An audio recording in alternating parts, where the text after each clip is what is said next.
Good morning, I'm not sitting Wild Hearts community. Wait, you have to start over. It is, hold on, right? Good morning. Look at our bunnies. Good morning. Morning. Micayla. I'm good, how are you, Sean? I'm doing fantastic. This is the Christmas Eve episode of Wild Hearts. The actual date is December 17th, but... Wow, it's so weird looking at ours. This feels really weird, but... Why is it so? Are we further away than normal? Yes. That's exactly it. Okay, yeah, this... Okay. No, don't change it. No, it's perfect. Okay. No, it's perfect. Okay, it's perfect. We're done. Okay. So we're doing something special? Yeah, guys, we just wanted to record a Christmas Eve episode, as who in their right mind would want to come on our podcast on Christmas Eve? I mean, maybe somebody. Maybe somebody. Sorry but, if we missed you, but mainly because I'm out of town. Yeah, you'll be in. Oh, Canada. That's all I got. Wow, so I'll be in Canada. What are you doing for Christmas Eve? Or Christmas? I think I'm working. Are you? I'll be getting my grind on. Maybe you'll make some good monies. Yeah, I'm gonna make. You can pay all your parking tickets. Currently have 2 right now. Actually, 1. Just paid 1. Portsmouth has free parking. Guys, so actually that's a great talking point. So I just want to give everyone life advice. It's like, you know, I keep resisting the damn parking rules and wanting it to change. And you're like, he's invisible. F He thinks that. his truck is invisible and nobody's going to give him a ticket. Yeah, it's so stealthy. It's only like 25 feet long, so there's no way they can see it. But it's just one of those things where, like, if you think about it, like, first of all, these parking guys and women, like, they hide in the fucking bushes. They do. They're creepy. Like, they're sneaky little guys. I snuck into the Portsmouth mail place. What do you call that? The UPS? Yeah, like, what do you just call it? What do you call it? Like The mail store? Yeah, what do you? Oh, the post office! The post office! There we go. That was it. I couldn't think of it. The post office. I went in there. I remember parking out front of Portsmouth. The mail 20 store. seconds, dead sprint inside, come back out. 30 seconds later, ticket on the thing. So it's just like one of those things where, like, well, you can put in like 25 cents, or you can pay $15 and be pissed off. And it's like I feel like I've cost myself a lot of money when I could have not done that. And it's just they have a tough job, though. Do you think they choose that? I don't know. I think a tough yes, job. they're a human. Yes, they choose it. It's a tough job. Like, do you think they want to give everyone a parking ticket, but they're probably they have like quotas, just like cops. Right. Are you kidding me? I'm defending Think about being a parking person. Like, where is the pride or the joy in your day? Well, it's a good way to get fresh air. Aimlessly walking around, and then you're like, oh, like, I feel like for me, if I was a parking person, which I would never be, but I'd be like, oh, fuck yeah, I got you, you sucker. Here's really? a ticket. I think I'd be like, I'm so sorry. I'll do it like as slowly as possible and see if anyone's like coming. Like, is this your car? Is this your car? I feel like they get pleasure from it. I'm making up a story in my head. You are. Probably don't. For anybody who's a parking, what's the job title? Parking meter person? Parking meter ticket giver guy? We appreciate you for keeping us in line. I don't appreciate it. Micayla does, I don't. But what I am going to do is take accountability for my own stubbornness. I in my life, like to, like, learn lessons, like, 27 times before it's like... Yeah, me. I know, everyone should be surprised. Well, okay, so, happy Christmas. Happy Christmas. Merry Christmas. It's Christmas Eve right now if you're watching this. And so basically, yeah, we're doing this because we wanted to post something because Christmas Eve's a Monday, right? Yes. Yeah, and that's when we go live. And since we won't be together and able to do this, we are gonna do a little pre-recording right now. So that's what we're doing. It is currently Tuesday morning. Mm-hmm. The week before Christmas Eve. Or the week before Christmas, actually. The week before Christmas. So, same week. I think as we approach the end of the year, I mean, we always start looking at New Year's resolutions, like year in review. Do we hit our goals? Things like that. So what did we accomplish that wasn't a goal? What did we? Yeah, okay, that's it. Those things you didn't see coming. No, but I had to think of that though. It didn't click. But so what we want to do is just kind of like give you guys some insight into our lives, like what we went through this year. I don't think we're alone in there's energy and a million planets in alignment and all kinds of astrology stuff, and I just feel like in my experience and like my friends, there was a lot of change, a lot of tumultuous times, a lot of growth that came from that, and a lot of just where we're at now. So wanted to just talk about what happened to my year and Micayla's year, and just kind of give you guys some insight and just create that community that we're not alone. Like, we all had a lot go on this year, and I'm proud of who I've become. Oh man, it's been so transformational. Yeah. Is that a word? Yeah, that's a great word. Transformational? Yeah. It's been a very transformational year. I know for both of us, and like we've only known each other since 5 months. June, Yeah. July, summertime. Yeah, 5-6 months. Yeah. And yeah, it's just been like I've seen myself change like a lot. I've been through like a lot of different life changes, business changes, relationship changes, all the changes, location changes. So yeah, we just want to talk about things that we've been through this year. The good stuff, the bad stuff, the stuff that just kind of changed our perspective, like just all the things. Yeah. Yeah, that's good? pretty good. Is that good? Yeah, that's really good. Okay. So, do you want to start, or do you want me to start? You can start. Let's just talk it out. Okay. One thing you don't know about Sean and I, or maybe you do know this, but like we should be recording our conversations like on the daily. Like, we have these mini 3-hour long conversations like on the daily where we're like, this should have been a podcast. Yeah. So that's also part of why we want to do this, is just like share a little bit of insight into what goes on in our brains. Yeah, I mean, we have heated debates too. Like, let's let that be a thing. This is true. It's very heated debates, but it always comes back to a place of wanting to understand and truth. And okay, so what Micayla really wanted to say is she's always right. So for her, that's where it's always coming from. For me, it's finding the truth and having understanding. So let's just get that out there. Oh my God, are you guys looking at us on Instagram? That was a good time. That was a good example of you being right, though. Acknowledging that I am always right. Exactly. She's the funniest. She's always right. Like, that's fine. I mean, cool. Which is good.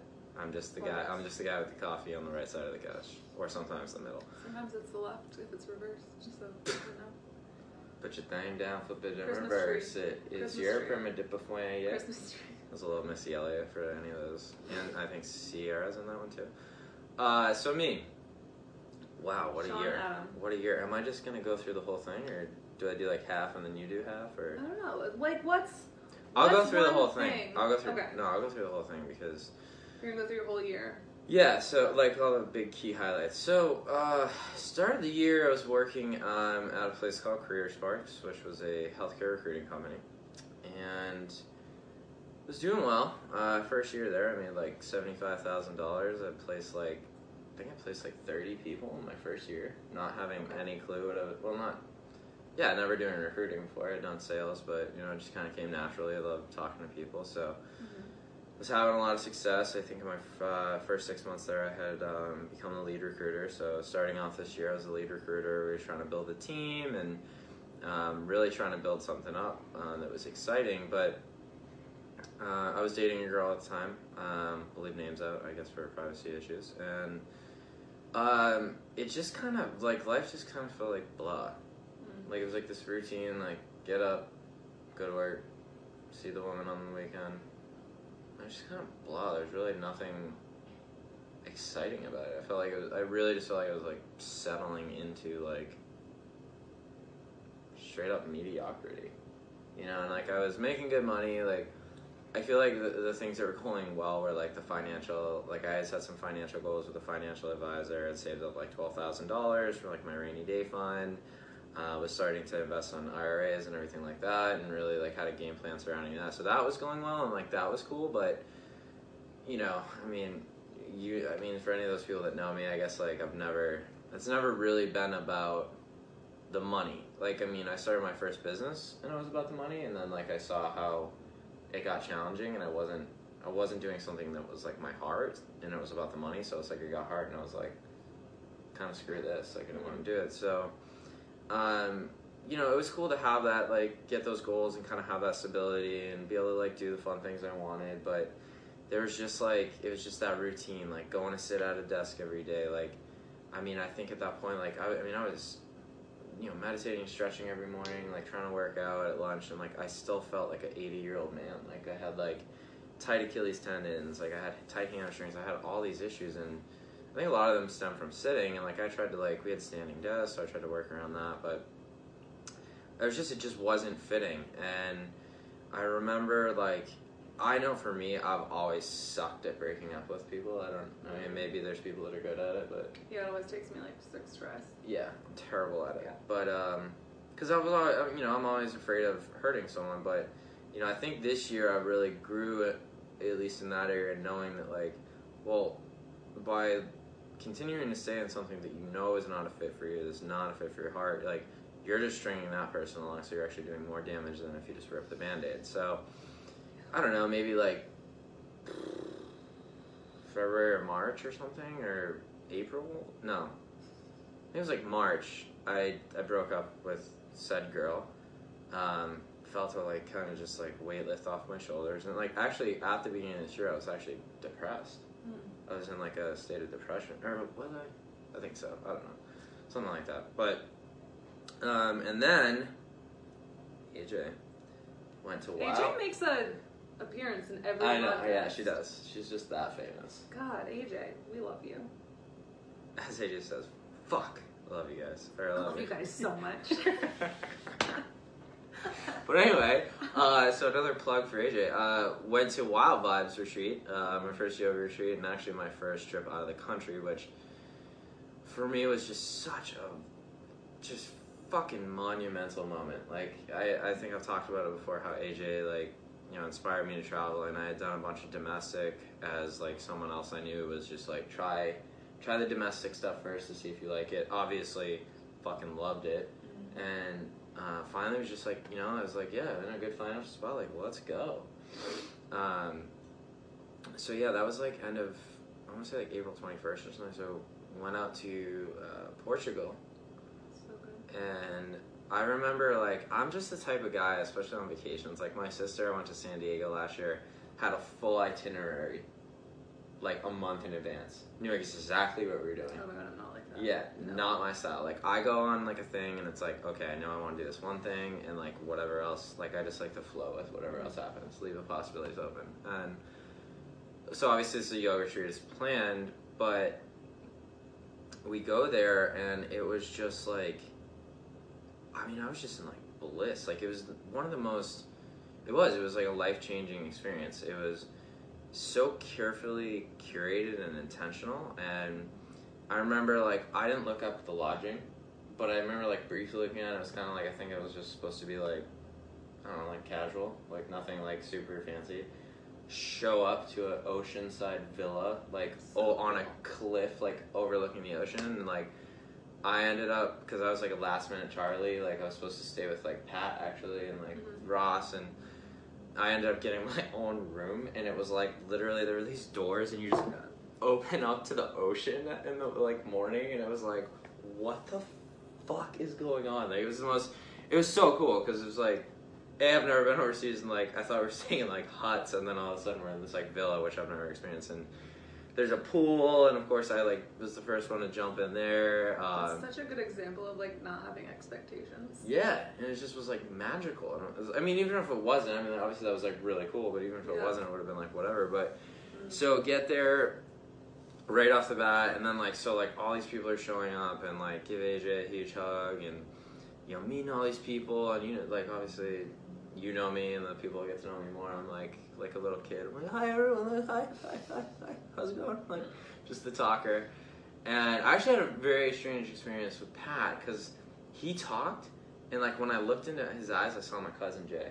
And it was, like, it was, like, creeping me out. I was like, are you my cousin Jay? Like, what the fuck is going on? Did you cut your hair? Like, it was just weird.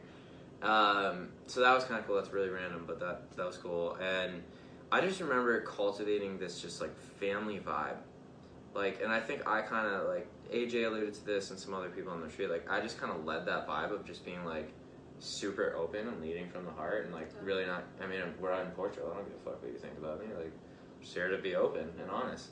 And so I think it kind of, like, gave everyone a permission slip to kind of drop their walls a little bit, so, like, everyone really opened to each other, and we just like, it was so heartfelt and connected with these people on such a deep level, and like being there and just feeling the intention of like the yoga and the activities we did. Like we visited castles and just like, I think it was like being in full alignment with yourself.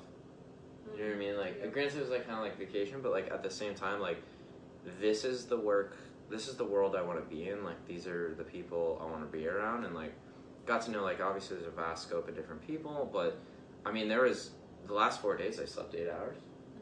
I mean I felt like I was like getting shot with crack. I was like, I mean, I'm already high energy baseline, but I was like, whoa, like, let's just go. And, you know, so I had that experience, come back, like, just... Why did you decide to go in the first place? One, to support AJ. Two, to fulfill, like, going out of the country for the first time. Portugal is beautiful. And yeah, I'd always wanted to kind of do like a yoga retreat where you dive deeper. Like this whole year is like, I've just felt this like inner call for like, one, primal energy coming out, and then two, just like going deeper. Like just diving deeper into my shit and just being like, grabbing it by the horns and being like, okay, I see you, like, how can I grow from you? Like, I'm not running anymore. Yeah.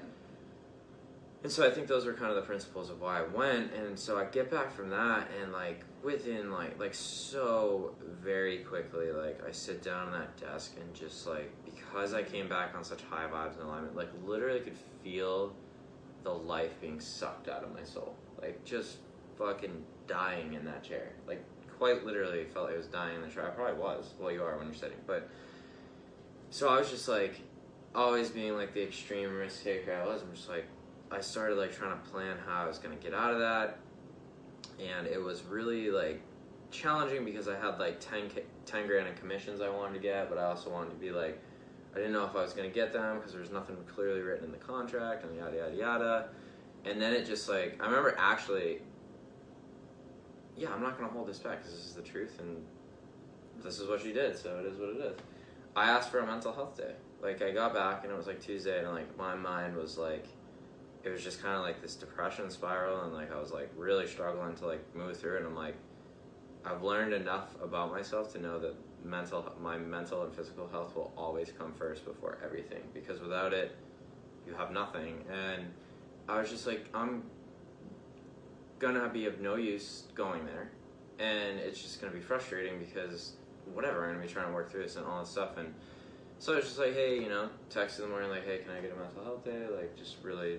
And I got like a text message response, like something to the effect of, I can't keep paying you to take days off, when I was I had only taken one sick day and was allotted 7 per the contract. And like all this, she just said all this like extremely inappropriate stuff, and I just didn't even respond, and was like, made my decision right then. I was just like, okay, like that's fine. And so like whatever, didn't go to work, and I was like, we need to talk. And eventually just was like, I resigned, like not knowing if I'd get the money. Like I just took that risk. I was like, I've always been that person where like life's too short, and like I haven't always been smart about it, but it's like I had saved up a ton of money, like I'm a very intelligent kid, like I knew I could find something else. And my friend Adam at the time was running a business, and he was like, I'd like you to be my partner. So I was like, oh, it's a perfect segue. You know, I'm feeling the drive after especially going off this thing to like jump back into the entrepreneurial world. And so yeah, I just resigned. You know, it like pretty cordially ended. I mean, it wasn't perfect, but you know, it was pretty cordial understanding. She said she would write me a reference, blah blah blah. Like she'd pay me the money on schedule, so all is well. And I start working with Adam, and yeah, so just started grinding, trying to build that business, and like had some connections going, was doing the calls, like trying to, and honestly that just really quickly, we just clashed. Like the way I did business versus the way he did business was like so out of alignment, and it honestly was just this super stressful thing, because I felt like, I mean, Adam was going through a really tough time in his life, like a lot of changes himself, I'll just leave it at that. So I don't think he was fully dealing with them, and was kind of projecting some stuff on me. I'm not saying I was perfect in this situation, but it was just, it was very obvious that like I was going in, I was constantly stressed out. I'm like, okay, this isn't working. So after 3 months of that and like going to networking meetings and like announcing like this business. Yeah, that's when you started coming to Coastal, right? Yeah, I was like announcing stuff at Coastal, and you know, I just decided I was like, this isn't a fit. Like this, like I don't see this going anywhere, and I'm just constantly butting my head. Nothing's changing. Like I'm communicating, and like nothing is being changed, and I'm not going to continue bashing my head against a wall. Like fuck this. So I stopped doing that, which that was, I mean, again, major change. So now, and then I was like, well, now what? And I just kind of came to me. I was like, all right, like the runway's clear. The path has been completely cleared for me to do what's in my heart. And what was in my heart was I've always wanted to be an inspirational speaker, and that kind of stemmed from Les Brown. You know, hearing, actually, like I say this in my speeches, just like that inspirational moment. He walked in and, you know, had a teacher say, I'm the one, or you're the one, or something. And he like walked in ready for that message, and like, it's kind of what I felt like. I'm the one, like, and that was what kept me moving through depression and like gave me hope. Is like, okay, if I can transmute this pain into hope for others, like, then it's gonna give me what I need to keep going. So started going to Coastal, and then that was probably right around the time we met. Yeah. I think I said something about van life in a presentation, and Micayla just came right up to me after and was like, "Van life, scale, coffee." No, you came up to me. That's a lie. No, You did. came up to me. No, you did. Liar. No, it's true. Did I come up to you? Mm-hmm. Well, man, that was the best decision I ever made. No, you were like, I think you were talking to somebody, and then I was like talking to somebody, and then... What, can we just say it was 50-50? Okay. Since we can't remember. But I did say the van life thing. Yeah, that was like our, and I was like, and oh, you were you're like, Micayla oh, Jean. I see your photos. Yeah, like you're like Wild Vibes Human or something. Yeah. More AJ plugs. AJ, we got you. But wait, no, so the coolest thing for me to see, because I obviously had just met you too, but I remember like even just texting you this one day being like, you're the way that, because you had started coming to Coastal when you were still working with Adam. Oh yeah. You had started, that's when you started coming to Coastal. Yeah. And then you continued to come to Coastal as an inspirational speaker. And I remember just like texting you one day, and I was like, the energy shift in the way that you present yourself, even just at this networking meeting, now compared to when you were doing your other business, is just like so different. Like you have a totally different like life about you. Yeah, and Tim Shanknado, what's up, baby? Mm-hmm. Said the same thing. And it was because I think for the first time in my entire life, I took the reins and made a decision. Like, because I had just always been like, people had suggested stuff. I'd always gotten jobs through like a referral or a suggestion, and just been like, all right, I'll try it out. Like, that's been my path, is just trying a bunch of shit because I didn't know what I wanted. And this was the first time, like, in my heart, like, I knew that this is what I wanted to do. I knew I had, like, you know, this time I did a little bit smarter than 5 years ago. Like, I quit, had savings, like, had all these things, like, built up so that I had the structures around me that would allow me to build this, you know, while I started to try and make income and stuff. And so, yeah, I mean, I was following my heart, which, like, felt good. And which is so visible. Yeah, I mean, yeah, when I talk about it, it's really obvious, and it just, like, even within my soul. So it's like, I love this. I love having these vulnerable conversations every day. Like this. I mean, I still am not making a ton of money doing it. Like, not yet. Exactly, not yet. But I feel alive every day. I'm grateful for every day that I get to have those conversations, and then I get to tell people about what I do and have them be like, oh my god, like, yeah, we need that. Like, just like get the like positive reinforcement of like, you know, I was at the bar last night getting wing its, whatever, and I was sitting at the bar and I was asking her about that song Happier, and then she was like talking about something about anxiety and depression, and I was like, oh, I know that one well. And she's like, cheers to that. So like, clearly right there, you know, that's her small way of being like, yo, you know what I mean, like resonating there, you know what I mean? Yeah. So it's out there, you know, it's not like, you're human, you're gonna experience those things. So for me, it was like, I'm just doing this to try and give people permission slips for their own freedom, really, because you're the only, realistically, based on my experience, you're the only one holding the chains over your head, you know? What does success feel like to you right now compared to at the beginning of the year or the end of last year? Yeah, so like success to me was based upon numbers. Yeah. Last year, like, oh, I had a goal of hitting $100,000, making $100,000 a year. That had been a goal of mine for like 5 years.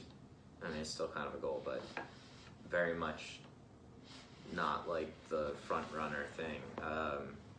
And like success was like, yeah, building up my like financial plan and all those things. And I mean, I think those things are still important to me, but like as Pam had said, it's like a feeling. Like, it's not to say I don't wake up with paralyzing anxiety some mornings or like go on these spirals or like feel depressed sometimes, but I know how to like feel that and move through it now.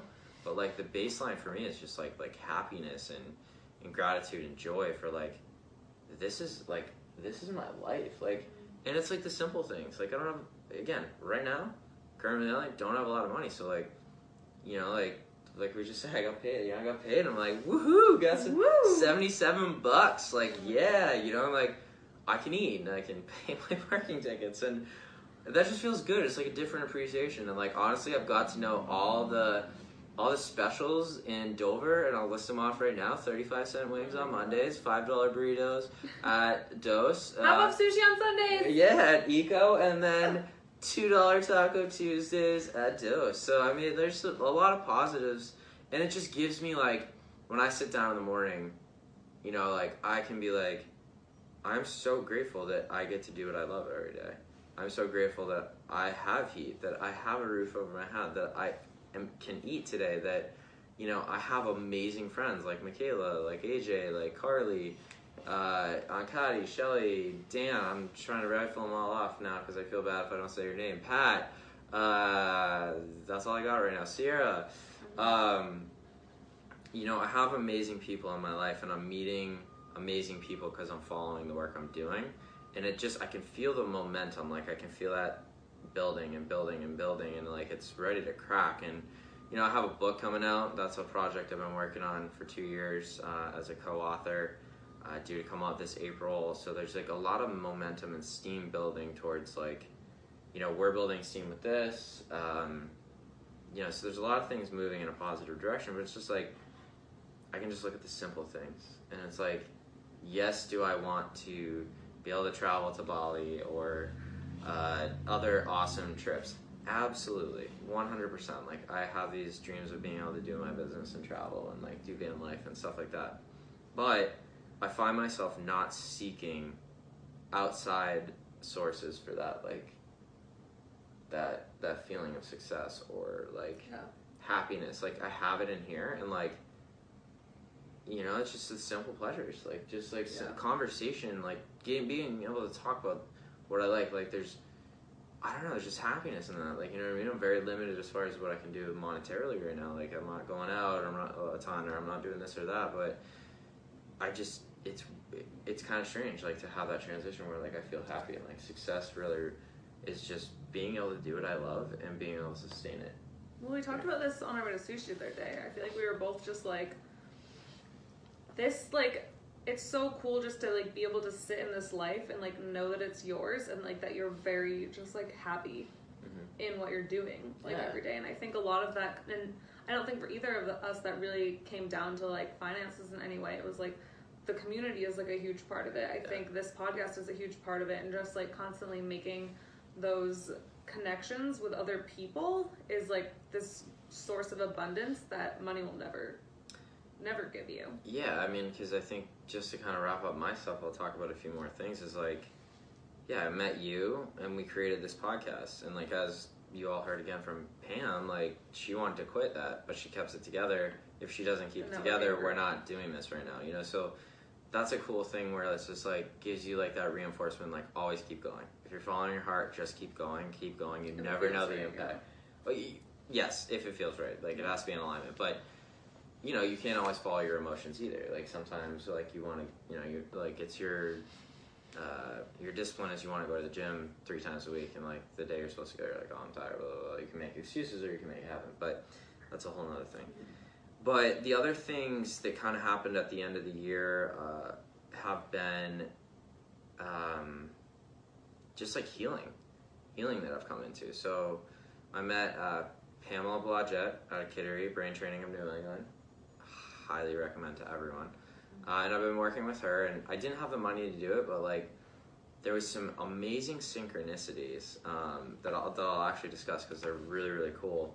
Of when I met her, it was like I was at Coastal, and I remember I like giving my spiel about, hi, I'm Shauna, I'm an inspirational speaker, scale, blah, blah, blah, blah. Something about wood chips. And then I just literally felt called, that came into my head. I was like, I was working on a project, oh my god, AJ again, that AJ referred a lady to me to do some landscaping work, which helped me survive for like that time period, so thank you, AJ. And the woman had some wood chips we were trying to get rid of, and I was like basically the GC on the thing, GC, general contractor, whatever, trying to figure out the project, and she needed to get rid of these wood chips so that we could get an excavator in there so we could dig holes to install some trees. And so I'm like, hey, does anyone need some wood chips? And Bob Sheasley at Coastal Connections is like, ooh, I got just the lady for you. So call up Pam, first time talking, literally 2 hours, and it was like, I felt like I was talking to the director of Hogwarts. And I was like, hi, I'm Harry. I believe in magic. I see magic. She's like, yes, yeah. So we quickly established that the wood chips was not going to work, and that was not why we were talking. So she's like, just come in for a session. We're just going to get it going. I'm like, all right, like, I don't have money, but she's like, I barter. I got some landscape work. Like, maybe you could do it for me. So go in there. She shows me, like, what she wants out back. I'm like, oh, yeah, I got this. Totally, like, can barter. And I actually got to practice, like, honoring my value. Like, I was kind of scared to do it, but I was just like, $44 an hour. Or I said 45, but she's like, why don't we do 44? Because that's like the universal infinity loop that I tried telling you about, and you're like, that makes no sense. But regardless, I was like, 44, and she's like, cool, great. So, yeah, I worked with her. I've been working with Pam since September, and I've been training my brain, which has been amazing because I want to talk about this. I've always been a very impulsive person, ADHD, lots of balls, blah, blah, blah.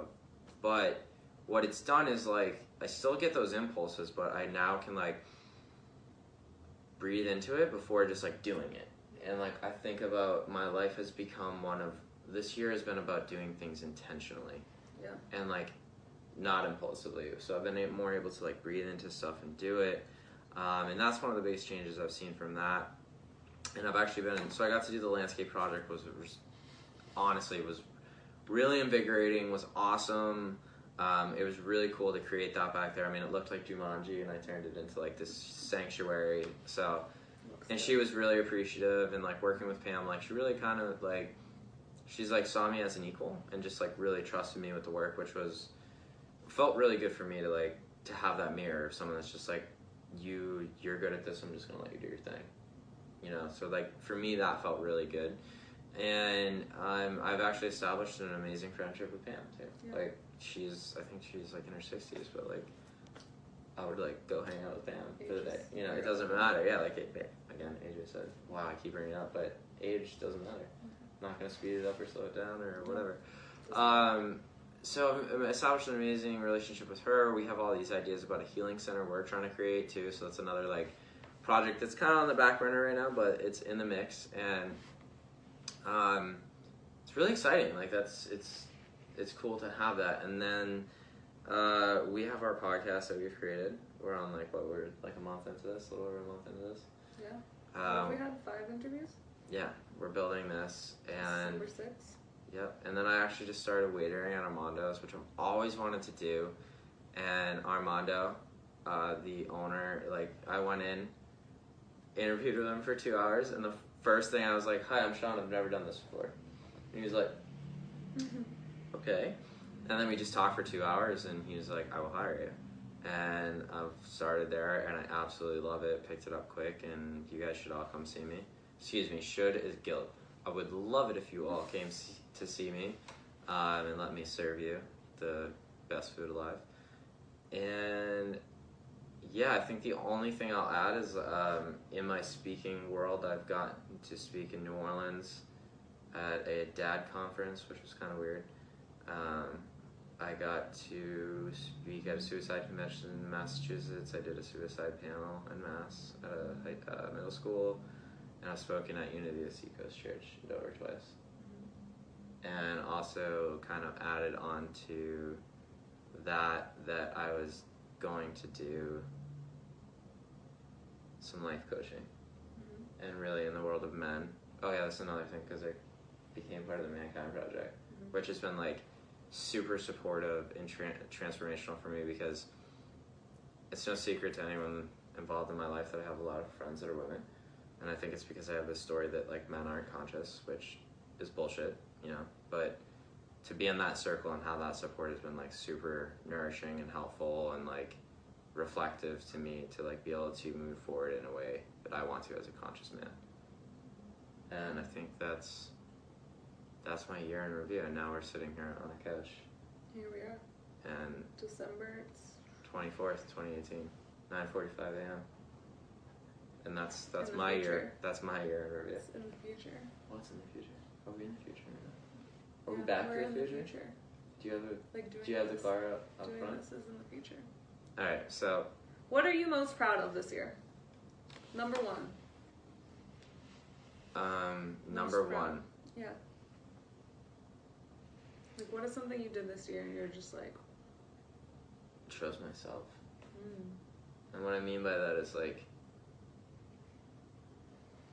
honestly breaking up with the girl, breaking up with Adam, really, like choosing myself over sitting in situations and suffering, and saying, just honoring like, this is what it is, you're not a bad person, this just isn't in alignment with who I am, and I'm choosing my happiness. And I feel like I've given that away so much over my life, and I'm a natural giver, so like that comes easy. So it's like choosing myself is like, it was really hard, like to face like the fear of hurting someone, or the fear of like, what's this person gonna think, and it takes a lot. It really is challenging to like choose yourself sometimes, and like the fact that I chose myself when I started my own business, like I'm proud of that too. And it's like, that's stuff to be proud of. Like those are huge leaps for me. Like they might be simple for other people, but for me, like that was massive transformation to be able to choose, like, I'm choosing Sean. yeah. And I would say that's like the thing. I mean, really just like facing my fears too. Like I've faced so many fears. It's like this year has been about like, if it scares me, like, I just stopped. yeah, just stop. If it scares me, like, now I have to do it. It's like a joke, you know what I mean? And yeah. So now it's your turn. Why did I do that? Because someone called you. Someone called me? Yeah. You got a call. What the heck? Should I just start it again? Yeah, it's fine. Can you like put them together? Sure. So wait, no, I'm not done. Oh, you're not done. Okay. Yeah. So something that I always like to think about at the end of the year is, so like at the beginning of the year, maybe you like made this like list in your head or like on a piece of paper, and you're like, these are the things that I want to get done at the end of the year. And I always think it's interesting because a lot of times we get to the end of the year and we look at that list and we're like, shit, I did 2 of those things, or like I did none of those things, or like I didn't even come close to like knocking everything off of that list. But I think we forget about the things that we accomplished in that year that weren't on that list, or that we never thought we would ever maybe do. Yeah. Can you speak to that a little bit? Yeah, I mean, I think if I like recall my list, like I know one of the things was like, I mean, I wanted to save 20 grand. I wanted to pay off all my student debt. I wanted to pay off my credit card. And the reality is, I have $5,700 on my credit card, 15 grand in debt still, and I have $77 in my bank account. So according to my list, I failed miserably. But to me, I didn't, because with what happened, like, yeah, that could have been my focus, and I could have like, but that wasn't what was, like, the numbers weren't important. How I felt was more important. So the fact that I can like sit here and be like, I create every day. I create my days, and I am happy. I'm doing what I love every day. Like, even when I'm waitering, I love waitering. You know, I'm doing these things I love, and I'm getting these opportunities to like lead people, you know, in small ways, and really trying to learn to step into like, really, I mean, I say my power, that sounds kind of cliche, but really, like, yeah, step into my power and like just my confidence in being able to say no. I haven't always been good at that, like learning to say no, and cutting some people out of my life that just weren't in alignment. Again, not saying they're bad or whatever. It's just not in alignment with who I was and the path I'm on, and I'm discovering more of the people that I want there. And I spoke at a bunch of different things. Like, I didn't have those on the list. Like, I didn't know that was a thing, I made a new best friend. I found community. I found a men's circle. Like, that's something I had been, like, kind of praying for years, like, looking for. Like, I need, like, the support. Like, so there's so many magical things that happen that, like, I didn't have on my list, like you said, but, like, where I'm at, yeah, there's some things I want to change, like, absolutely, financially, but I am, again, like, in here, I'm at peace. I'm confident. I know Spirit's with me. Like, I have faith, and I'm going to continue to walk and follow my heart because I know the momentum's building, and it's just about keeping it going, and just, it's kind of cool, the unknown of, like, trying to survive every day. Like, there's excitement to that. Like, I have certain morning routines, but I don't have, like, a monotonous, like, day, which for me is, like I'm living life. It's I feel like it's the fullest every day. It's exciting, and that to me is way more powerful than the list I created that was really just a bunch of numbers. Like, granted, those would have been nice to accomplish, but I still feel really good about what has happened this year because, like, the outer world's really transformed, but I mean, in here it's really transformed a lot, which is just as valuable because this and this creates this. Well, that's where it begins. I feel like that's the way that our outer world looks is based on how we allow our inner world to look and feel. Yeah. I'm feeling like I really need to check who just called me. Like, I'm getting, like, this pull that it might be important. Go ahead. I also think it's your turn to talk to, so. Okay, hold on. I think you can just take your phone off recording at this point. Mine's recording. So guys, I'll keep you entertained. Micayla's taking a business call. What is this? We're good. What is this? Is this a line? Is that on the wall? Is there a line there? I'm just gonna keep doing it. Or is that a crack on my screen? Or is that a hair? There's a hair on my screen. Right about there. What are you talking about? Oh yeah. And now it's Micayla's turn. Alright. I was a little bit concerned it was the book lady. Oh, it's your turn. Tell the people about your hair. Oh. I'm gonna sit and listen. So to begin, I feel like at the beginning of the year, I would have just run and hid in the bathroom. So, knowing it was my time to talk. Yep. I agree with that. Yeah. Ooh, talking about myself. This is vulnerable for Micayla, but this is what we have to force her to do. This is authentic. Do you remember when so for those of you who don't know, I'm starting kind of in the middle of my year, but I competed in the Miss New Hampshire pageant. When was that? October. And part of my prep for that was practicing my interview. And I had to record myself having somebody ask me these questions. And Sean was the lucky chosen person who got to do that.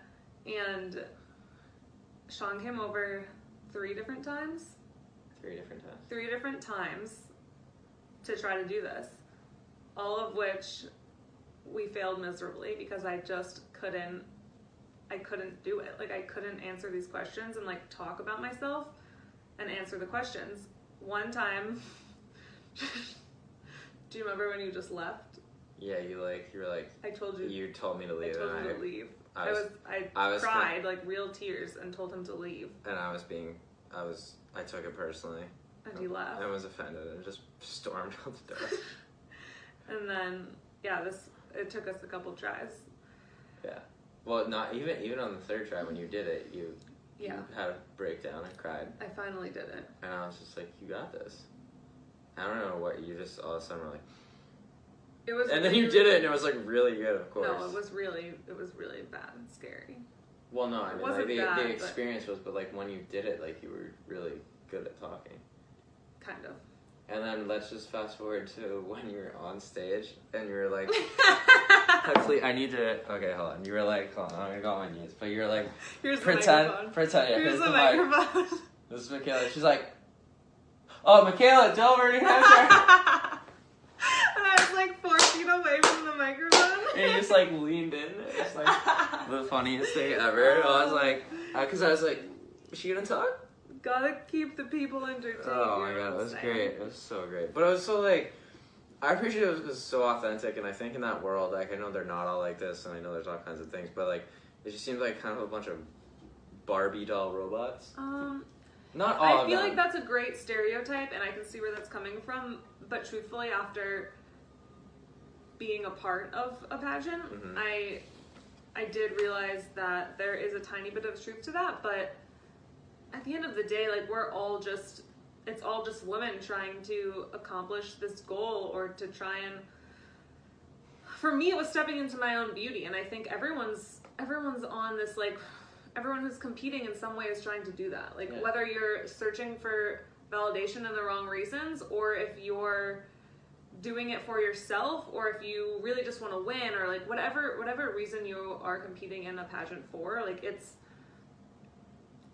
a lot less surface level than I initially thought. Yeah, I mean, I think like the one thing I think about is like, you guys are just brave and courageous. You're like walking up there on bikinis. Like, I mean, that's like, that takes courage, and like you got people like literally staring at you and judging you. Yeah, it was, like that's brave, and I mean, I've been, because I did a bodybuilding competition, so I know what it's like to stand on stage half naked. You're like, whoa, hey, it's like, it's nerve wracking. Yeah, and I mean, truthfully, I think the preparation up to it was the hardest part. Like, that was an emotional roller coaster. So, we're definitely starting in the middle of my year. But, so for those of you who don't know this, in August, the first week in August, I turned 27. My boyfriend and I split up, and my grandfather had passed away, all within 3 days of one another. And I mean, granted, that was a rough week. It wasn't great. But I remember going to my grandfather's funeral and leaving his funeral that day and putting my hand on his casket. And so we were close, and I was his only granddaughter, and he didn't have any daughters of his own, and he used to tell me I was the most beautiful girl in the world every single time he saw me. And I remember I put my hand on his casket, and just as kind of like a way to stay connected, I asked him for 2 things. And the first one was to make sure that I felt beautiful every day for the rest of my life. And it wasn't really in any way like a selfish thing. It was just like this way to feel connected. And I'm just seeing your parking ticket in your pocket. I just got really distracted. And so the things just like started happening after that. I mean, the next day after the funeral, I was in TJ Maxx, and for no reason, 3 separate women came out of their dressing room and just looked me in the eye and told me I was beautiful for no reason. And I was just Gramps. Like immediately was like, wow, like that's, what a sign. That's interesting. And soon after that, somebody reached out to me and asked me to compete in the Miss New Hampshire pageant, which was the end of August, and the pageant's in October. So I knew nothing about the pageant world.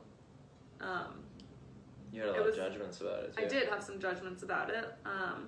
And it wasn't anything that I ever thought I would ever do in my entire life. And even I went and met with this girl who asked me just because I was curious and like wanted to hear where she was coming from and like maybe a little bit about her story. Ended up having a conversation with her. She inspired me, and I remember leaving our meeting and I was like, you know what, it was a weekend, and I was like, if I have those dates available, like, yeah, sure, like, I'll do it. I'll like push myself out of my comfort zone. Like, there's a reason this opportunity came into my life. Like, I'll do it. I had full certainty that I had a wedding that weekend, like full certainty. Which is why I said that. I was like, yeah, if I'm free, like, I'll do it. And I get home and I check my calendar, and it was the one wedding, or the one weekend, all of summer and all of fall, that I didn't have anything booked. So I was just immediately like, shit. Like, You start to kind of panic at that point. Well, I'm not the type of person to really say I'm gonna do something, especially if it's out of my comfort zone, and then like not do it. Like that is what an incredible opportunity for growth. Like I'm not the type of person to back away from something that scares me like that. Well, I think let's pause for a second and tell people why that was scary for you. Like, let's get vulnerable. Tell them what that was all about. Yeah, I mean, truthfully, that was part, like... No part of me wanted to put a fucking bathing suit on and walk across the stage. Like, talk about, like, body insecurity. Like, I'm your girl. And I know for me, like, that stemmed from... I mean, it's been a long... I mean, I was like a chubby kid for a couple of years, like, growing up. And I have clung to that memory forever. And it's really, really hard to, like, get that out of being ingrained from my brain. And... I remember after that in 8th grade, like I got taller and skinnier, and then all of a sudden, like, teachers were concerned about me and like, oh, do you have an eating disorder? Like, no, I just grew 6 inches. But then I remember for the first time, like, a boy telling me I was pretty because all of a sudden, like, I was taller and skinnier and, you know, and like, that's kind of where my perception of beauty came from. And then, yeah, always just kind of clung on to this insecurity, and it's followed me for a very long time. And I've also just, I've had a tough time. I don't know why exactly. I mean, I guess I do. I guess that's exactly why, but I've always had this difficulty with accepting like myself as beautiful. And it's so interesting because to have somebody like your grandfather who you see often who tells you you're beautiful every day, and you accept it and you thank you, like, you know, but you don't, I've never truly like believed it. And I think I'm gonna get emotional. It's okay, good. And I think this entire pageantry process was him in so many ways, like doing anything and everything in his power to make me believe it. And that's exactly what the experience was. So basically I ended up telling the girl, yeah, like, I'll do it. And I went to the first like meeting and kind of told everyone my story and like my reason for wanting to do the pageant, and not necessarily wanting to do the pageant, but feeling as though I needed to do it. And I remember telling my grandma for the first time, and my grandfather's wife, and her just crying, and her telling me that she was asked to compete in Miss Vermont when she was my age, and not doing so is the biggest regret of her life. And there were so many continuous signs that, yeah, I could not escape doing this pageant. And so I did it with a month of preparation, and it was a roller coaster of emotions, basically just breaking down all of these like barriers that I had created for myself and not allowing myself to believe that I was beautiful. And the interview, again, like, talking about myself is something that I really, you wouldn't think so if you follow me on Instagram, because I do Instagram stories all of the time and I write incredibly vulnerably, but really just like unprompted, like talking about myself this is where you struggled, though. Is something that I've, had a really, really, really hard time with. And I don't know if it comes back to like self-worth or what it is, but yeah. And I don't think I'm alone in saying this, that it's, I remember one time a friend telling me that I was too humble, and I didn't really understand that in the moment, but I think I was dimming, what it really means now to me is that I had been like kind of dimming my own light for too long and not allowing myself to step into how like brightly I can shine and like what I am capable of doing and sharing.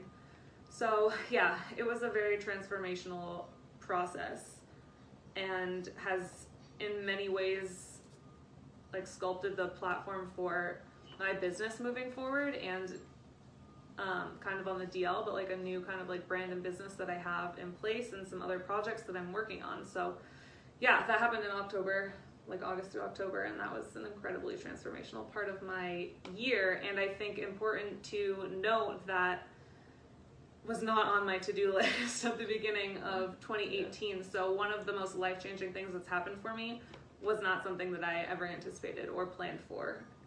Well, you know what, like, that comes to mind like the whole time you've been talking about this is like everything you ever wanted is on the other side of fear. Oh, 100%. And that was my, I remember when I talked to the woman at the, like the owner of who puts on the pageant, I remember telling her that. They were like, why do you want to do this? And I was like, honestly, 100% the reason that I'm here is because this process absolutely terrifies me. And I think stepping into our fear is the most impactful way to change our lives and transform as a person. I was listening to something the other day about getting too comfortable or reading something, and it's like, yeah, it's great to like hibernate in contentment. Like, that's great. Like, you can live in contentment and be happy your whole life, but if you really want to continue to change and transform and learn and realize what you're capable of, contentment's not a great place to live in. No, it's what do they call it? Comfort's dangerous. Yeah. Like your comfort zone's a dangerous place. Incredibly. And it's like a drug. Like, you think about, like, so when I think of comfort personally, especially winter, I think of like just me like cuddling, snuggling in bed with like another warm human being. In my case, it'd probably be a female. You know, but that can be dangerous. Like, I've had so many times in my life where, you know, you cuddle till 10 or 11 a.m., which not always a bad thing, but like for me personally, like, I like to get up and get after it. Like, let me make you some breakfast. Like, let me, like, I don't know. And I mean, again, I'm not saying there's anything wrong with that. Every once in a while, that's an amazing Sunday morning. But, you know, that can be a place where you just, yeah, like, it's comfortable. So it's like, yeah, this is great. But then, like, there's such an excitement level to constantly pushing yourself. And I know I've been doing, 5-6 months now, and just to like watch, like, guys, just to watch her transform over the like last 6 months has been like an absolute like joy and pleasure, because I also I've given her tough love. I'm not a pacifier. I've just changed out my life. I'm like, no, you said you want to do this, we're doing it. Like, stop being like, I don't know, I wasn't always probably like saying the nicest things, but like I just feel like I want it, like I know what you can be, and like I pushed you and like you pushed me, and it's like, yeah, it's been such a pleasure to watch you grow. And like, because you couldn't do this. Like, there was a time where I was like, I mean, I'm going to share this and maybe you're mad at me, we can cut it out if we need to, but like there was a time where like you could share on Instagram and you could do like your little Instagram stories and you could like write all this vulnerable stuff and like want people to be vulnerable, but you couldn't do this. Right. Oh, and I used to be like, I remember saying straight to your face, like, you're not being authentic. Yeah. Like, you expect everyone else to do what you're not willing to do. Well, and it's not like, and I'm actually glad that you said that, because I'm not in any way ashamed of like that part of like, I know it's part of the journey, who I am or was or whatever, but it's not even necessarily that I wasn't being authentic. I don't think it's that I wasn't aware of what I was holding back, or like the mask or barrier that I had like put up for myself. Yeah. You know? But it's cool now to watch you, like, it's fun. I feel like we have a very similar thing. Like, at least in my head, it's like, I know if I'm scared of something, I'm like, it's like a joke. It's like, fuck, now I gotta go do it. And I don't know what yours is, but I know that you like lean in hard. Yeah. Like, you're like, okay. And it's cool to like watch, like, I don't know, it's just cool to have someone by your side doing that. Like, I think it's like, I can't express how awesome it has been to like watch you grow, because like it's like, it seems like this really fast pace, and it's so cool to watch. I feel like it's been on hyperdrive. Yeah, it's so cool to watch. But I think, yeah, I mean, I think that's mutual. Like, I think each of us, like, being in our lives, have like pushed each other in a very quick, and turbulent direction. But like, so let's just look at that as one of those, not on the list, but I've been praying for these types of relationships where like, you're not afraid to tell me the thing that I might not want to hear. Like, we had this happen recently where I like wanted to fight you basically, and then I was like, put my tail between my legs and was like, you're right. Because I'm always right. And yeah, maybe sometimes, but you know, it's just like, that's it though. Like, that is the relationship I've always wanted to cultivate. It's one it's not sugarcoating, not afraid to say stuff, like, just fucking say the truth and say what's on your heart. And like, I get mad at you for still doing this sometimes, your code language. And it's just cool. It's so cool to have that relationship where you have someone who's not afraid to give you tough love, who's not afraid to say, like, you're not living up to your potential, and I'm not going to accept that. Yeah. Like, that's cool. Like that, like to me, that's like I look back at my father and like, you know, I was mad at him for, you know, just stuff that happened in my childhood. But then like, when you get a different perspective and realize like I realized about my father, like this guy fought for me.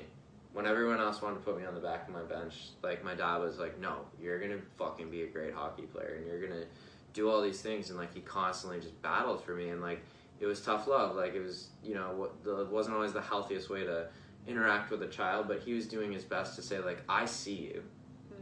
I see what no one, what? Yeah, just like the walrus. Like, I see what no one else does, and I'm not going to accept less.